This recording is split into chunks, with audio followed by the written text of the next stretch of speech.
નમસ્કાર વિદ્યાર્થી મિત્રો, ધોરણ 5 પ્રકરણ 8 આપણે નકશા આલેખન વિશે ભણી રહ્યા છીએ. વિદ્યાર્થી મિત્રો, આજે આપણે પ્રશ્ન 6 વિશે માહિતી મેળવવાના છીએ. પ્રશ્ન 6 વિશે સમજૂતી મેળવવાના છીએ. આપણી સૂચના છે કે 1 સેમી માપવાળી ગ્રીડ એટલે કે ચોરસ જાળી, એટલે 1 સેમી માપવાળી ગ્રીડ ચોરસ જાળી પર દોરેલા 1/3 સેમી માપવાળી ગ્રીડ પર દોરો, એટલે અહીંયા દોરવાનું છે આપણે, અને બંને ચિત્રોના ક્ષેત્રફળ શોધો. હવે વિદ્યાર્થી મિત્રો યાદ રાખજો, આ જે માપ આપેલું છે એ 1 સેમી, 1 ચોરસ સેમીનું માપ છે, બરાબર છે. આ દરેકનું 1 સેમીના ખાના છે, આપણે એવું કહી શકીએ, અને અહીંયા છે 1/3 સેમીના માપની જાળી છે. હવે આ બંનેમાં આપણે ક્ષેત્રફળ શોધવાનું છે વિદ્યાર્થી મિત્રો. તો ક્ષેત્રફળ આપણે કેવી રીતે શોધીશું એ તમારે સમજૂતી મેળવવાની છે. તો સૌથી પહેલાં જે તમે આ જોઈ શકો છો, પેલું ખાનું મતલબ કે આ જે છે એ 1 સેમી વાળી છે, એટલે આ શોધવાનું બહુ સરળ છે. આપણે દરેક ખાના ગણી લેવાના, જેમાં આ રંગ પૂરેલા છે. તો 1 2 3 4 5 6 7 8 9 10 11 12, તો એનું થશે 12 ચોરસ સેમી. પણ અહીંયા 1/3 સેમી માપવાળી જે ગ્રીડ છે એમાં આપણે ગણતરી કરતી વખતે ધ્યાન રાખવાનું છે, કારણ કે માપ ઓછું થઈ જશે. કેવી રીતે? તો આ જે આપણું ખાનું હતું વિદ્યાર્થી મિત્રો, આ 1 સેમીનું થાય છે, 1 ચોરસ સેમી થયું, બરાબર છે. તો અહીંયા પણ આ કેટલું થશે? 1 ચોરસ સેમી. હવે અંદર જે રંગ પૂરેલો છે એના આધારે આપણે એનું ક્ષેત્રફળ શોધવાનું છે. મેં આ જ પ્રમાણે અહીંયા દોરી રાખ્યું છે કે જેથી કરીને આપણો સમય ન બગડે. તો અહીંયા તમે જુઓ છો, આ 1 2 3 4 4 ખાનામાંથી 2 ખાના પૂરેલા છે, એટલે કે 1/3 અડધો ભાગ પૂરેલો છે એવું કહી શકીએ આપણે. એવી રીતે અહીંયા પણ જો આ 4 ખાનામાંથી 2 પૂરેલા છે, એટલે 1/3 આ પણ થયું, એટલે કે અડધો ભાગ. આ આખું પૂરેલું છે એટલે એ પૂર્ણ થયું. અહીંયા અડધું છે, અહીંયા પણ અડધું છે. તો વિદ્યાર્થી મિત્રો આના આધારે આપણે હવે આ ગણવાનું છે. તો કેવી રીતે? જો આ અડધું ને અડધું 1 થયું, આ 1 છે એટલે આ 2, આ અડધું ને અડધું 1, એટલે 3 ચોરસ સેમી એવું આપણે કહી શકીએ. ફરીથી સમજી લેજો, આ અડધું છે, આ પણ અડધું છે, તો અડધું ને અડધું 1 થશે, બરાબર છે. એવી રીતે આ પૂર્ણ છે એટલે 1 આખું થયું, અને આ અડધું અડધું છે એટલે કેટલું થશે? આ 1 થશે, બરાબર છે. તો આ આખાનું 1 સેમી, આ 2 સેમી, અને આ 3 સેમી, એટલે કે 3 ચોરસ સેમી. તો આશા રાખું છું વિદ્યાર્થી મિત્રો સમજ પડી ગઈ છે. હવે બીજું જોઈએ આપણે. બીજામાં વિદ્યાર્થી મિત્રો તમને સફરજન આપેલું છે ને, એનું આપણે ક્ષેત્રફળ શોધવાનું છે. તો આ માટે વિદ્યાર્થી મિત્રો આપણે સરળતા રહે એના માટે મેં અહીંયા આખા ખાના, અડધાથી વધુ ખાના અને અડધા ખાના, આ પ્રમાણે તમારી માટે એક માહિતી તૈયાર કરી રાખી છે કે જે તમે જ્યારે પણ ગણો તો આ રીતે ગણશો તો તમને સરળતા રહેશે. તો શું કરવાનું છે વિદ્યાર્થી મિત્રો? હવે આખા ખાના ગણી લેવાના આપણે.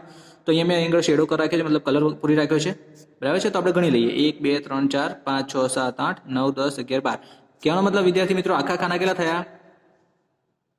12 ખાના, બરાબર છે. ચલો હવે અડધાથી વધુ ખાના. તો તમે જોઈ શકો છો, મેં જો ગોળ કર્યું છે એ અડધાથી વધારે જગ્યા રોકતા ખાના છે, આ તમે જોઈ શકો છો, બરાબર. તો કેટલા છે? 1 2 3 4 5 6 7 8 9 અને 10. તો અહીંયા લખી દઈએ 10 ખાના વિદ્યાર્થી મિત્રો. હવે અડધા ખાના કેટલા છે? તો જે મેં ચોકડી કરી છે વિદ્યાર્થી, 1 2 3 અને 4, આ અડધી જગ્યા રોકે છે, મતલબ કે 1/3 ભાગ રોકે છે. તો આપણે એને કેટલા ખાના થાય? 1 2 3 4. તો આપણે લખીશું 4 ભાગ્યા 2. વિદ્યાર્થી મિત્રો 4 ભાગ્યા 2 કરશો એટલે આખા ખાનાની સંખ્યા મળશે. તો કેટલી મળશે? 2, બરાબર છે. 2 દુ 4, 2 દુ 4 થઈ ગયા ને, એટલે કેટલી જગ્યા રાખે છે? મતલબ કે આખા ખાના કેટલા થયા? 2.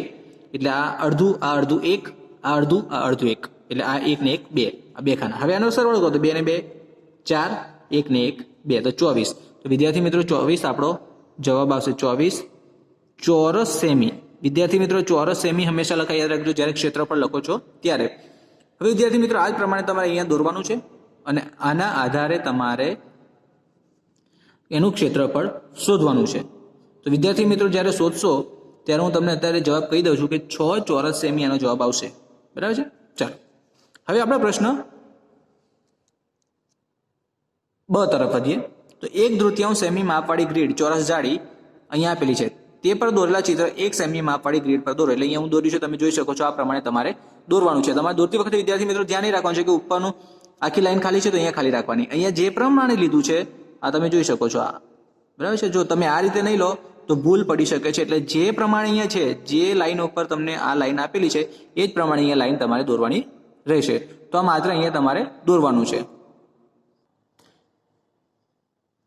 એવી જ રીતે વિદ્યાર્થી મિત્રો બીજામાં પણ એવું છે, પતંગિયું આપેલું છે તમારે બટરફ્લાય, એ તમારે અહીંયા બાજુમાં દોરવાનું છે, એ પણ ખાસ યાદ રાખીને દોરજો, બરાબર છે। અને હવે પ્રશ્ન 7ની વાત કરીએ આપણે, તો પ્રશ્ન 7માં છે કે નીચે આપેલા ચિત્રોને 1/2 સેમી માપવાળી તથા 2 સેમી માપવાળી ગ્રીડ ચોરસ જાળી પર દોરો। અહીંયા તમને 2 પ્રકારની જાળી આપેલી હશે, તો જો આ રહી, બરાબર છે। એના આધારે તમારે વિદ્યાર્થી મિત્રો અહીંયા નીચે દોરવાનું છે અને એની બાજુમાં અહીંયા દોરવાનું છે, જે મેં દોરી રાખ્યું તમે જોઈ શકો છો। તો આ પ્રમાણે તમારે દોરવાનું છે, પણ તમને આગળ જે સૂચના આપી એ જ પ્રમાણે તમારે અહીંયા દોરવાનું રહેશે, કે જેથી કરીને કોઈ ભૂલ ન પડે, કઈ જગ્યાએ કઈ લાઈન ઉપર કઈ લીટી આવે છે એ તમારે ખાસ યાદ રાખવાનું રહેશે। તો વિદ્યાર્થી મિત્રો આ તમે જાતે દોરવાનું છે, સરસ દોરી દેજો, અને દોર્યા બાદ તમે કમેન્ટમાં ના હોય તો આનું લેશન મૂકજો, હું જોઈશ તમે કેવું સરસ કામ કરો છો। અને ત્યાં સુધી રજા લઉં છું, એક નવા વિડીયો સાથે મળીશું, ત્યાં સુધી આવજો।